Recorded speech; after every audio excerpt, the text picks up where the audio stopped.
Well, I think this is part of a much broader negotiation, particularly with India in mind. Those negotiations have not finished. And of course, this is very important to India.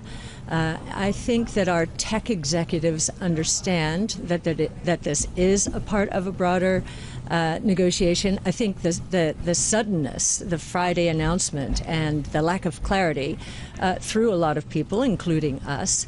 The clarity now is this applies only to new H-1B visas. So I think longer term, this administration has said that it is very interested in bringing foreigners who have been educated in the U.S. Into the U.S. workforce. And I think longer term, that's the way we should think about that. So you see a change coming. This Yes. is punishment for India, and the impact on the U.S. as a side effect that will change? It's a negotiation with India. Longer term, I think President Trump and his team want to keep as much innovation talent, technology talent as possible in the U.S. Can I just ask you, long term, though, given the Trump administration wants to keep as much talent, you also have other countries raising the possibility of their own form of golden visas, perhaps seeing this as an opportunity to attract the same high-skilled talent to their own countries. Could there be longer-term ramifications if this H-1B visa application fee does actually stay, the higher fee? Sure. I think this is, I call this regulatory arbitrage. Other countries should be looking at this as an opportunity to attract the best and the brightest. As I said, I don't think this is long-term for the United States, but seize the moment. Okay, that's interesting that this is, Joumanna, go ahead, sorry. No, I just wanted to pivot back to macro. Earlier this year, you mentioned in one of the interviews that you conducted that the U.S. had just started to exit a rolling recession that started back in 2022 and was on the path to recovery. And of course, the Fed then went on to cut interest rates only last week. In your opinion, were the Fed too late to cut interest rates? I think there have been signals that the Fed should cut interest rates for some time, but there's something else brewing. So this rolling recession, we think, is evolving into a rolling recovery. And you'll see weakness in employment. A lot of that is about productivity. Companies are harnessing AI tools and substituting capital for labor. And I think a lot of people are going to think that this is another sign that we're heading into a deep recession. We do not think that's the case. We think that deregulation, lower taxes. I don't think people understand in the United States what has just happened to corporate tax rates. The rate itself has stayed at 21%, but when we incorporate accelerated depreciation on structures, equipment, domestic R&D, software, the effective corporate tax rate in the U.S. could be now as low as 10%. So I hear a lot of talk about, the dollar's demise and so forth.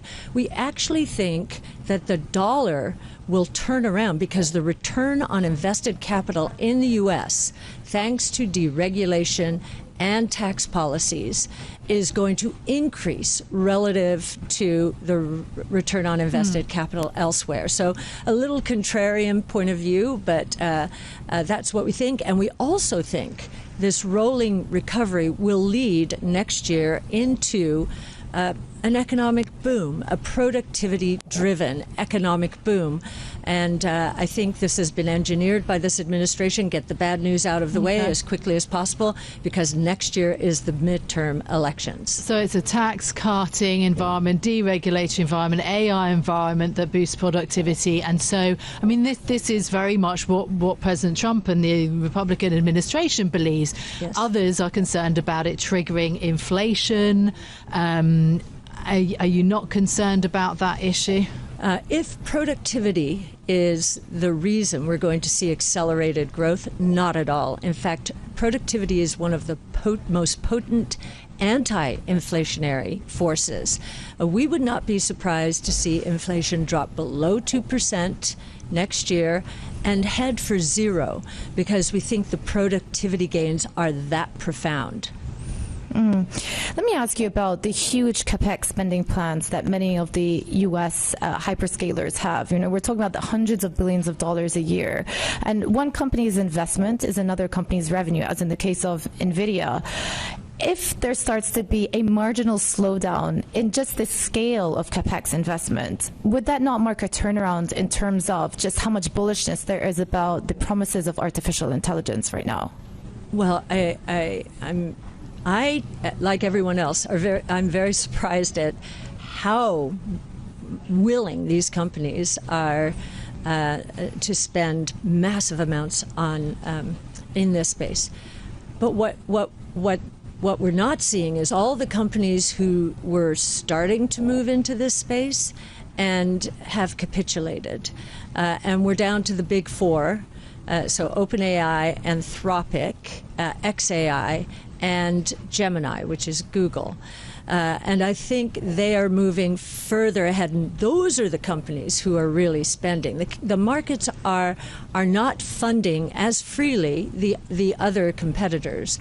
I know here in Europe that there are a few, so there will be regional specific large language models as well. But in terms of the global large language models, I think we're down to the big four, and they are duking it out. That's why we're hearing so much about these capital spending plans. They're really talking to one another, you know, and willing to throw as much capital as possible to leapfrog one another. But if you'll notice the performance characteristics of these LLMs, while OpenAI is still ahead on at the margin, the others are getting closer. And one we haven't talked about is Meta Platform. They are, as you know, Mark Zuckerberg is acqui-hiring out of these companies that are not going to make it, right? So he's attracting a lot of capital and is probably going to try and get back in the game with his open source strategy. What are the opportunities in China then? That's the other big story, is around DeepSeek and the huge focus that China has on so much of the new technological world, but AI in particular, DeepSeek and others. Yes, I think President Xi Jinping directed the economy a couple of years ago to new productive forces. And that's all about technology and competing aggressively in the technology arena. And we think competition is a great thing as long as it's rational. And on that score, President Xi Jinping's discussion about, or recent pronouncement and his team's pronouncement, that they want to move away from involution, which means massive commoditization in areas like electric vehicles. That is very positive. So is he starting to focus on profitability because these companies have to spend so much? I think so, and that's a good thing.